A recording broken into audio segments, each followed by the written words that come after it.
بسم الله الرحمن الرحيم الحمد لله رب العالمين والصلاة والسلام على رسول الله صلى الله عليه وسلم waxaan maanta u qabanay shirkan jiraayid arin muddo toddobaad ah nagu socotay oo gaar ahaan xisbiga dusha ka saarnayd oo aan u samreyno u dul qaadaynay annagoo ilaalinayna sumcadda Somaliland iyo waxa hadii beesha caalamka ay naga gaaraan mudaradayno ah ee tacadiga saxaafadda iyo xubnaha xisbiyada ee dawladda ku hayso marka aynu raacino ta bulshada rayidka lagu hayo waxaad ogeydeen in mudawwiga ama ku dhow gudoomiye garabka haweenka horintii qof waayeela Xaliimo Ismaan Axmed ay ku xidhnayd saldhigga dhexe waxa noo raacay hatigaad iyo hanjabaad lagu hayay madaxda sare ee xisbiga gaar ahaan musharaxa madaxweynaha waxa shalay isagana sidoo kale xajilka dhexe lagu xidhay Shir Cali Madoobe oo xogiye xisbiga xagga warfaafinta oo runtii xasaanadii u lahaa laga qaaday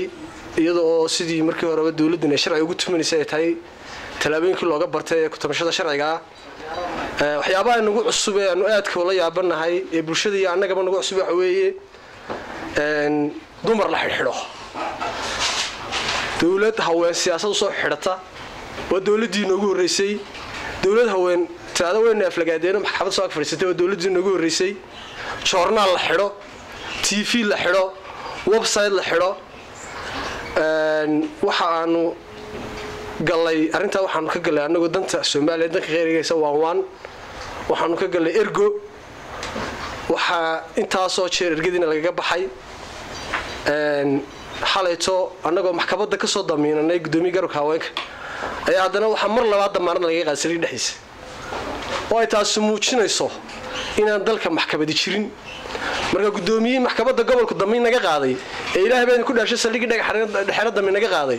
waxay muujinaysaa damaanadda maxkamadda waxba kama jiraan waxa shalayta saldhigga dhexe nagula balmay madaxda taliska booliska ugu sareysa inay berito xogayaha warfaafinta xogayaha sportiga sii deyn doonaan oo ashaaro minister oo aan weligii qof noocaasa dawladii ka soo horeeyay aan xil sharci xiliyaan jirin wax alla wax qodob loo cuskaday sharcigiisa aan jirin waxa maanta nagula balansanaa xalayto waxaan ugu dul qaadanay inuu ninkaas xasaanada siyaasadeed la xidhnaado annagoo sumcadda Soomaaliland eegin haddaan sumcadda Soomaaliland dawladdu ilaalin annaguna ma ilaalinayno waxaanu ballan qaadaynaa maanta laga bilaabo inaanu baaqayga laba laabno inaanu soo hadal dirno inaanu soo qoraal dirno inaanu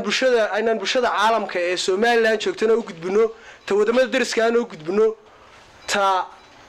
UN-ta ee fadhida xarumaha caalamiga aan u gudbino uma dul qaadan doono inaanu sii eegano annagoo sumcadda Soomaaliland eegana sumcad aan dawladda Soomaaliland ilaalinaynin waxa noo muuqata in sharcigii la fulgareynayo waxa noo muuqata in institutionadii ammaanka iyo taliskii ciidanka faragelin lagu hayo oo mar walba markay madaxda booliisku kula ballamaan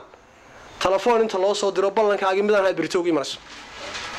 uma dul qaadan doono maalin walba inuu ku jiro waxa maanta cudurdaar na looga dhigay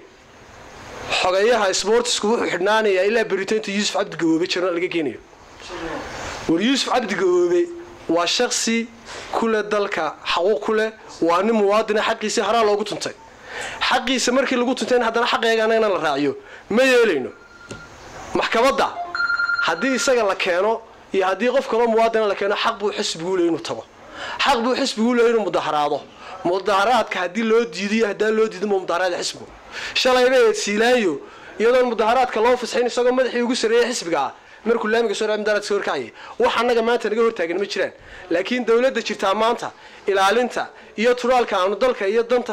sumcadda Soomaaliland u turayno nacasnimo u qaadatay hadday nacasnimo faanteen waxaanu tusaynaa inaan nacasnimo naga ahayn inaan wadanka ilaalinay oo sharciga ilaalinay oo sumcadda Soomaaliland iyo uga xajala badanahay ugama si la xajala badan doono imikana maanta baaqalka waxaan uga dirayaa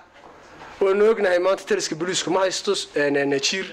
wuxuu xidhay cid ka sareysa cidda ka sareysa